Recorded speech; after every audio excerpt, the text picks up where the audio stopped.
So we got 3-star Espers, new awakening ones. So we have Tetra Sylpheed here. We've been going over her today.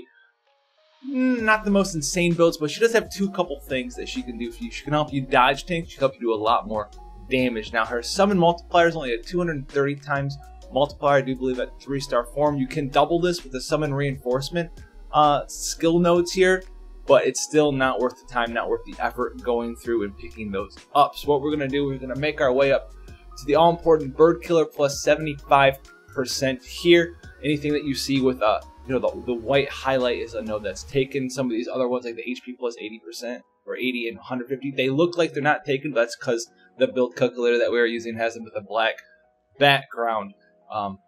But you can see that they are taken here. So the Bird Killer plus 75% physical and magical damage. The physical portion, the 75% portion, does still stack with the 50% that you get on the way up to the 75. So if you go up here and take this node, you're going to have 125% physical killer for birds, 75% magic killer for birds. So definitely want to pick that up. And then what we're going to do, we're going to go up here and get this single target reflection bonus. This gives you a little bit of bonus extra stats for having her equipped, because it gives Tetra Sylpheed herself 20% more stats. After that, though, we're going to go for a magic focus build on this sort of Esper here. I'm going to pick up some magic nodes up to this magic plus 100, and then I'm going to still pick up this camouflage. You don't have to pick it up, but I would, because if you don't pick it up, you have 1,015 SP out of 1,030 spent. Just pick this up, spend 1,025 out of 1,030. So that's going to be that build for you there. I get some magic, get the all-important killers, and then get that single target reflection bonus. Ignore, like I said, the summon damage bonus for this build. Now there is one other build that we can go and get, and it's this one. If you are going to use this calculator and look at it, do know that this HP plus 400 is currently bugged. I do believe it's not actually HP plus 400 in the game. It's actually physical evasion plus 5%. So for those of you who are still using, tanks, and you're looking for that last 5% or so extra physical dodge, you can go ahead and throw Tetra Sylpheed over on your warrior, your Bosch, whatever, for that last 5% dodge. If this is useful for you, definitely go ahead and pick that up.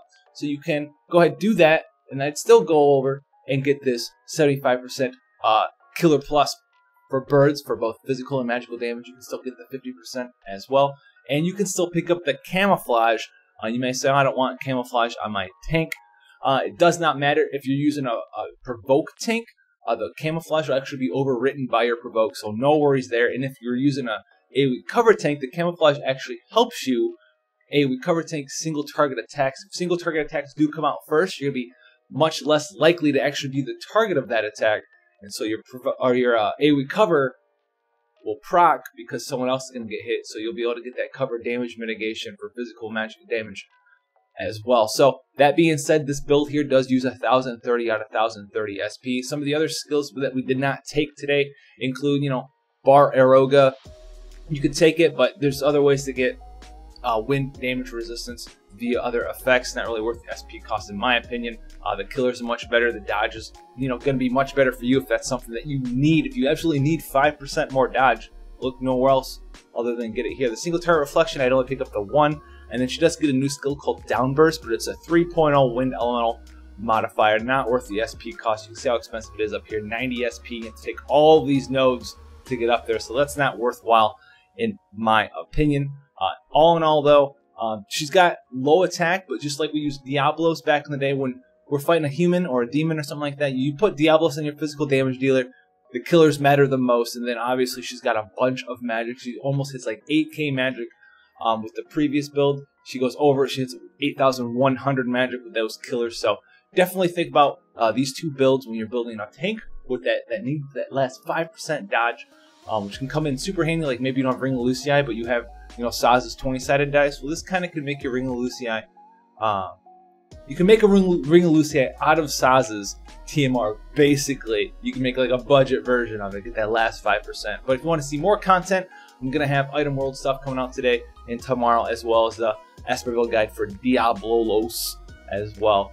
So if you want to get that content when it's released, go ahead, hit that sub button, share this with your friends if they're new to the game and they don't know exactly what they want to do with their Espers. I think these are the two best builds for Sylpheed. I'll see you guys in the next one.